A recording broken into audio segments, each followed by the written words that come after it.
नहमदुहु व नुसल्ली अला रसूलिहिल करीम अम्मा बाद फ़ाउज़ु बिल्लाहि मिनश शैतानिर रजीम बिस्मिल्लाहिर रहमानिर रहीम। अस्सलामु अलैकुम। This is Rayan Bashir from 2025 CS Section B. I am here with my group members Malik Awais Nawaz, Razaur Rahman and Yahya Naeem. I am presenting this video to discuss on the chapter number 8, the Internet. Let's start. First of all, the evaluation of Internet.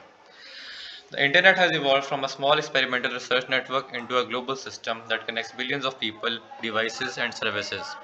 This development can be understood in stages. Internet जो है वो एक बहुत ही छोटे experimental research network से शुरू हुआ, जो कि अब बहुत ही बड़ा वास्ट नेटवर्क बन गया है, जो पूरी दुनिया को एक साथ मिला देता है। इसकी डेवलपमेंट डिफरेंट स्टेजेस में डिवाइड की जा सकती है। चलिए डिस्कस करते हैं। सबसे पहले अर्ली बिगनिंग्स 1960 से लेकर 1970s तक। ये जो है आरपेनेट नाम के एक प्रोजेक्ट से शुरू हुए, जो कि यूएस डिपार्टमेंट ऑफ डिफेंस ने फंड किया था। ये इसलिए बनाया गया था ताकि कम्युनिकेशन नेटवर्क जो है वो मज़ीद से मज़ीद फेलियर्स को से बच सके। इसके अंदर पैकेट स्विचिंग इंट्रोड्यूस की गई थी ताकि डाटा जो है मज़ीद छोटे से छोटे पैकेट्स में डिवाइड किया जा सके और एक कंप्यूटर से लेकर दूसरे कंप्यूटर तक सेंड किया जा सके। 1969 में सबसे पहला मैसेज एक कंप्यूटर से दूसरे कंप्यूटर में सेंड किया गया था। Standardization and growth. The adoption of TCP/IP in 1983 was a major milestone as it allowed different networks to communicate with each other. TCP/IP 1983 में एक प्रोटोकॉल था कि जिसने एक बहुत बड़ी चेंज पैदा की। This created the foundation of the modern internet. During this period, email became popular and more universities and research institutions joined the network. इसने मॉडर्न इंटरनेट की मज़ीद बेसिक फाउंडेशन की और इसी की मदद से एक ईमेल प्लेटफॉर्म शुरू हुआ, जो कि बहुत ही ज़्यादा इंस्टीट्यूशंस और यूनिवर्सिटीज़ ने भी इनको अपनाया। Birth of the world wide web. World wide web जो कि www आप हर वेबसाइट के सामने से शुरू में आप पढ़ते हैं, 1990s में शुरू हुआ। इन 1989 to 1991 time Berners-Lee introduce the world wide web along with HTML, HTTP and web browsers. This made the internet easy to use for ordinary people. Commercial use expanded, websites increased rapidly, and internet service providers brought access to homes. Broadband and social era 2000s. ये 2000 जो सदी शुरू हुई है उसमें ये इजाद हुआ। With faster broadband connections, the internet supported rich media like images, audio, and video. Social media platforms, blogs, e-commerce, and search engines became central to daily life. The internet shifted from static web pages to interactive user-generated content. उसके बाद जो अब मज़ीद आजकल चल रहा है mobile and cloud Ira, ये अब मज़ीद स्मार्टफोन्स पैदा हो गए, वायरलेस नेटवर्क्स, आपकी क्लाउड कंप्यूटिंग और स्ट्रीमिंग सर्विसेज जो है उन्होंने ज़िंदगी को लोगों की ज़िंदगी को मज़ीद आसान बना दिया। तस्वीरें, सोशल मीडिया वगैरह मज़ीद पैदा होगी। Today, my name is Rana Mohammed Yahya Naeem, and my registration number is 2025 CS 1089. My topic is what the internet is like today. Today, the internet is a global, always-on network that supports communication and business, education, entertainment, and governance. It's enabled instant communication through messaging, video calls, and social network, access to vast information via search engines and online databases. Online services such as banking, shopping, education, and healthcare, collaboration through cloud platforms, and remote tools. However, modern challenges also exist, including cybersecurity threats, privacy concerns, misinformation, and digital inequality. Individual users purpose. Individuals are the larger group in the internet community. They use the internet for communication, email, messages, social media, education and research, entertainment, streaming, gaming, online services, banking, shopping. They are both consumers and creators of online content. Content creators, example bloggers, YouTubers, streamers, journalists, educators. Purpose they create and share information, videos, tutorials, news and entertainment. Their work keeps the internet informative and engaging. Web Internet Services Providers (ISPs). Example: PTCL, Storm Fiber, Natel, Comcast. Purpose: ISPs provide internet access to users by connecting businesses, and institutions to the global network. They maintain infrastructure such as fiber optic cables, towers, and routers. Technology companies. Example: Global, Microsoft, Apple, Meta, Amazon. Purpose: these companies develop software, browser, operating system, apps, hardware, servers, smartphones, network devices. Online platforms, search engines, cloud services, social media. They drive innovation and shape how people use the internet. Web hosting and cloud service providers. Example: AWS, Google Cloud, Microsoft Azure. Purpose: they host website applications and data on servers, making them accessible worldwide. They support scalability, storage, and reliability of online services. E-commerce and online service companies. Example: Amazon, Daraz, Alibaba, Netflix, PayPal. They use the internet to provide shopping, digital payments, streaming, and subscription-based services supporting the global digital economy. Government and regulatory bodies, example PTA, Pakistan Telecommunication Authority, FCC. Purpose: government and regulators set law and politics for internet use, manage spectrum and telecommunications, ensure security, lawful access and consumer protection. Standards and governance organizations, example ICANNI. These standards and governance organization. Purpose: their organization ensure the internet works smoothly by managing domain names and IP addresses, developing technical standards and protocol, maintaining interoperability and openness. Educational and research institutions, example University Research Lab. They use the internet for learning, collaboration, and innovation, and also contribute to research and development of new technologies. Non-profit and civil society organization. Purpose: they provide rights and freedom of expression, internet access in underserved areas, ethical use of technology, and user. Thank you. Assalamualaikum. My name is Awais. My topic is devices are used to connect to the internet. First of all, end user devices. These are the devices people use directly. We use in our computers, laptops, smartphones, tablets, smart TVs, gaming consoles. And the next is networking devices. Networking devices ये जो हम घर में use करते हैं जैसे modems, routers हो गए हैं. That is used to share the internet connections among multiple devices. Actually, the modem is connected to your home or office to the ISP network. Like you know that ISP internet service provider is a basic internet provider that provide the internet to all the users. There is a wireless access point provide Wi-Fi connectivity, and the other is network interface card enable a device to connect via wide or wireless internet. NIC that is a card that the internet connection options use telephone lines very slowly and mostly obsolete, low cost but not suitable for modern internet use. The other is a DSL, digital subscriber line. Existence telephone lines that are faster than dial-up. Speed depends on distance from the exchange. And the other is cable internet. Cable internet actually uses the TV cable lines, higher speed than DSL, but not like fiber optics. Fiber optic internets are very speedy and low latency. Best option where available. And the other is a mobile broadband, 3G, 4G, and 5G. Uses cellular networks, portable and conventional. Consideration when selecting an ISP. First of all, we check the properties. We check the properties, speed and bandwidth. As we know that these are the main things that we check out for the ISP provider, internet service provider. Choose speed based on usage, just like browsing, streaming, gaming, online classes. Higher bandwidth is needed for multiple users. The second property is reliability and uptime. Check service and stability and downtime history. Read user reviews in your area. And the other is coverage and availability. Not all the internet service providers serve all locations. Fibre availability is often limited to urban areas. जैसे हमारे जो पसमानदगी जो इलाका है उनमें ये internet service provider जो होती है इनकी इतनी अच्छी इंटरनेट की कवरेज नहीं होती. और इसकी अदर जो दूसरी प्रॉपर्टी है cost and packages. Compare monthly charges, installation fees and equipment cost. Look for data caps और fair usage policies. And the other is customer support. Responsive technical support is most important during outages. And the other is security privacy. Security and privacy. Some ISPs, internet service providers, provide built-in security features. Review privacy policies and how to search effectively on internet. हम internet पे कैसे effectively search कर सकते हैं. First we use specific keywords. Choose a clear and precise words related to your topics. हम ऐसे करते हैं कि अक्सर कोई चीज़ इंटरनेट पे सर्च करनी हो, हम ऐसे रैंडमली कोई भी उठा के ना तो वो उसको टॉपिक दे देते हैं, लेकिन वो एक्चुअल जो टॉपिक होता है ना उस तक वो नहीं पहुंचता, क्योंकि उसके लिए स्पेसिफिक हमें पे प्रोटोकॉल देने पड़ते हैं. तो इसके लिए लॉन्ग सेंटेंसेस में नहीं होना चाहिए. Instead of effect of internet, use effects of internet on education. ये एग्जांपल दी हुई है इन्होंने. And other is use search operators. Search operators जो होते हैं वो सर्चिंग में उनका बहुत अहम किरदार होता है. Search engine like Google spot, special operators, quotation marks search for an exact phrase. Climate change impacts, like that is we use their quotation marks.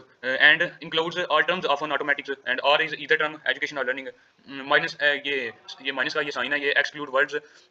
jogger का आ गया site search within a specific website. जैसे ये site Azure artificial intelligence है, ये उसके बाद ये file type search for specific file formats. जैसे ये फाइल टाइप दी हुई है PDF, research papers. And the other is use advance search tools, filter the results by date, region और language. Use for the recent और academic information. The evaluate source credibility check. आगे author qualification and expertise. उसके बाद आ गया website website domain जो होती है, जैसे एजुकेशन से मुंसलिक है वो, तो उसके आगे हम उसकी डोमेन लिखते हैं डॉट एजुकेशन, और उसके बाद गवर्नमेंट से मुंसलिक है तो उसके आगे डॉट gov, इसके बाद ऑर्गेनाइजेशन की आगे आगे है date, up to date information, और उसके बाद bias objective BS promotional content.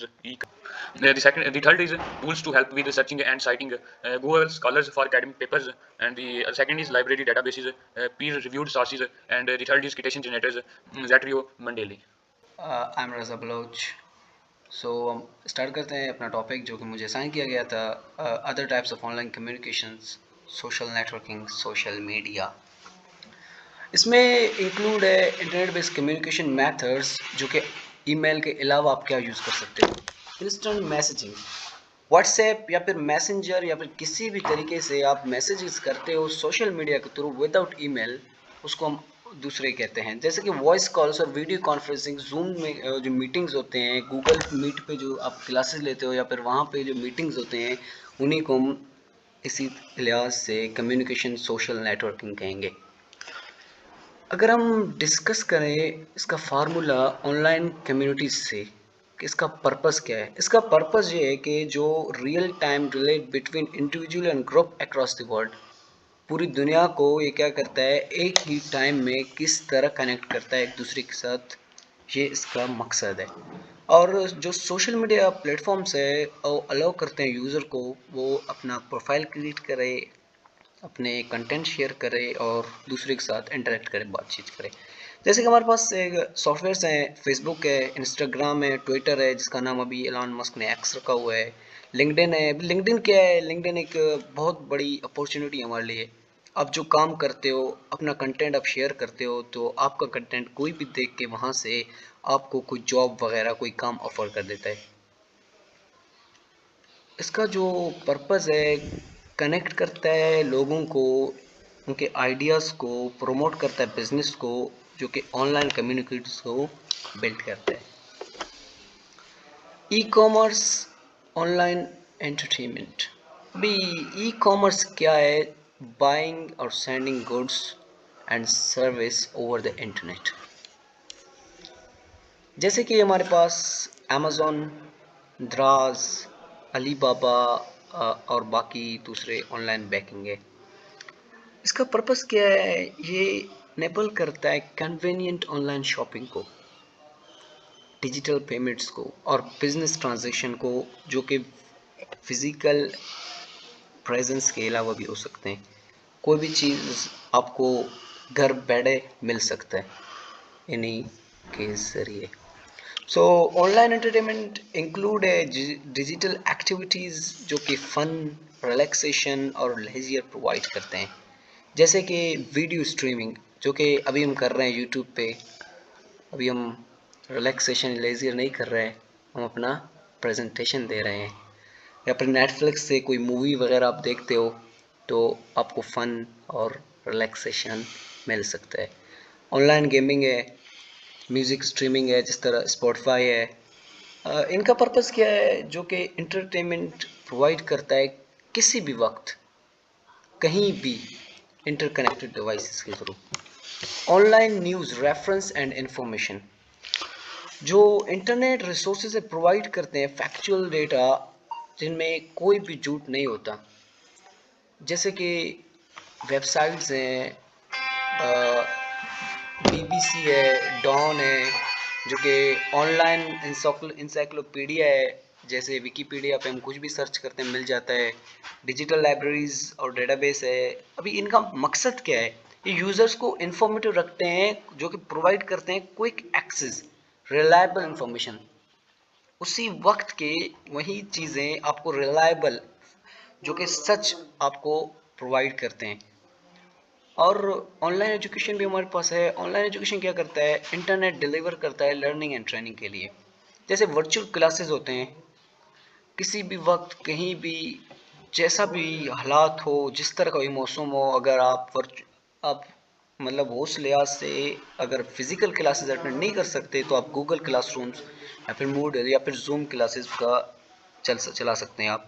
या फिर कोई ऑनलाइन कोर्स करते हैं आप, जैसे यूडेमी से, कोर्सिया से या फिर कहीं भी, रिकॉर्डेड लेक्चर्स और ट्यूटोरियल्स पढ़ सकते हैं यूट्यूब के। अभी इनका मकसद क्या है कि एजुकेशनल, फ्लेक्सिबल, एक्सेसिंग और अवेलेबल ग्लोबली, पूरी दुनिया को कहीं कोई भी चीज़ आपको दुनिया के किसी भी कोने से चाहिए आपको मिल सकता है।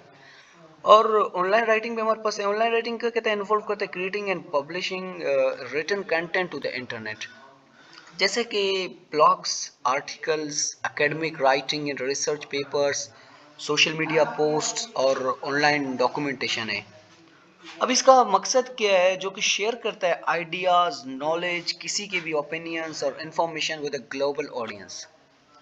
और हमारे पास है useful activities performed by the web, जो कि कम्युनिकेशन है, sending emails, instant messages, making voice और वीडियो कॉल्स, कोई भी चीज़ जो कि हम करते हैं एक्टिविटीज़ वेब पे परफॉर्म करते हैं, अभी उन्हीं को हम डिस्कस करते हैं। जैसे हमारे पास है इन्फॉर्मेशन सर्च एंड रिसर्च। आपको कोई भी चीज़ समझ नहीं आ रहा, कोई भी मटेरियल चाहिए, जिस भी लिहाज से हो आपको मिल सकता है। ट्यूटोरियल से मिल सकता है, रेफरेंस से मिल सकता है, इंफॉर्मेशन से मिल सकता है, या किसी भी एआई टूल से भी मिल सकता है। Online education and learning, attending virtual classes, watching lectures and enrolling in online classes. जो ऑनलाइन एजुकेशन है ये यही है। और e commerce and online shopping है, buying, selling goods, service, paying bills and online banking. Social networking हमारे पास है, जो कि पीपल को कनेक्ट करता है सोशल मीडिया के थ्रू पूरे दुनिया के।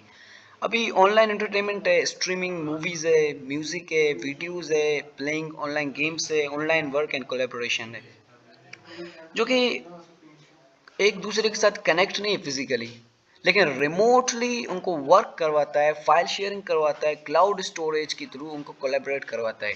News and information updates, reading online newspapers and watching live news, यही हमारे पास जो डॉन है या फिर दूसरे भी न्यूज़पेपर्स है उनको हम ऑनलाइन भी पढ़ सकते हैं, लाइव भी पढ़ सकते हैं। और कंटेंट क्रिएशन, जैसे ब्लॉग्स क्रिएट होते हैं, वीडियोज़ आप देते हो या फिर क्रिएटिव कंटेंट शेयर करते हो। Government and public services, assessing the government services such as forms, application and results, या फिर किसी भी गवर्नमेंट जॉब के लिए अप्लाई करना हो तो आप यही ऑनलाइन कुछ भी कर सकते हो। अच्छा, एक हमारे पास टॉपिक है कंसोर्शिप एंड इंटरनेट यूज, जो कि रिफर करता है कंट्रोल, फिल्टरिंग और restriction of online content by government organisation. अब ये क्यों होता है?